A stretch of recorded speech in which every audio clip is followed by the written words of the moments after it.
Hello, U.S. Sailing Retrieve Forums. Sounds like Stu's looking for team building activity videos and descriptions. So I thought I'd share two of my favorites today for really big groups. I think team building activities get really hard when we get a group that's too much for us to handle, or at a point where we don't even know everybody's name. So I do have two that I think work really well for groups like high school teams or big race teams, anything over about 10 to 15.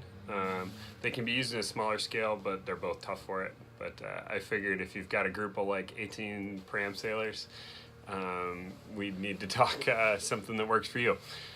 So my first is reverse human knot. Well, we call it reverse human knot, but you're tying a knot. It's more like human line, actually, where instead of having everybody start tangled and in a knot, we start and we line up with we've done this with up to 40 kids before, where we make a giant line of people stringed out hand to hand, and then we ask them to tie the knots that we've learned. So we'll do normally we start with a reef knot or a half hitch.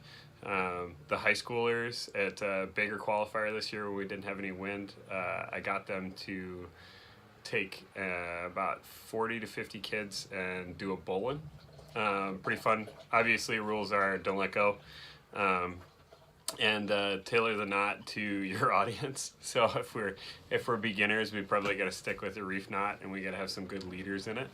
But it's one of those ones where just the front person can't solve it, and especially once they're out of the knot or they've made their pass, the leader can kind of dictate where the knot starts. But it forces everybody at a different level to be in the knot, and you can try a different couple ones.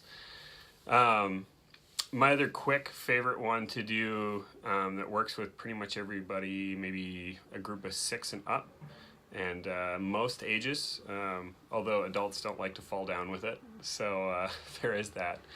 And we just call it human chair, which is we get everybody in a circle facing inside, shoulder to shoulder. I have everybody turn to the right, and then we take 2 big side steps in towards the circle. So we wind up basically with a single file line of people, pretty much front to back, with about maybe half a foot in between. And then we just tell everybody to sit down. And you'll get a couple of looks at first, and somebody will kind of hesitatingly do it. But at some point they kind of start to figure out that the knees are the chair for the person in front of them, and we make a big sitting circle. And if everybody doesn't do it coordinated, we all tip over. And it's kind of fun. It breaks personal bubbles in a really easy way, where we have, we get in each other's grill a little bit, but not in a way that's generally very objectionable to anybody. I like it with teenagers a lot. They think it's funny when they tip over. Pram kids are just as fine with it, although they should normally do it without life jackets on because they get a little clunky. While I'm up here for games and stuff like that, I know we talk about Teach Sailing the Fun Way a lot, which has some really good game and activities ideas, but two of the other ones that I use a lot are a morning game guide that I stole from my wife, who's a 5th grade teacher. They do these morning meetings with lots of indoor games and games that work well for outside that are very controlled, which is a good one. So look up morning game guide. And the other one is there's a recess group in Chicago and Milwaukee called Playworks. They have a free PDF game guide online if you look up Playworks. And their game guide has a lot of suggestions for both what you use the games for, whether it's like waking up or losing energy, or what types of groups you have. All of their games are rated based off of any adaptations you may need, or if kids are good at listening to directions, or you have like a really rambunctious group that's not going to listen to you.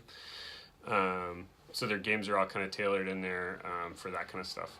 So take a look, Playworks, and then morning meeting games. I forget what the title is on that book, and they may have them on the internet too, but look up teacher stuff because they're good at that and they have to do it every day.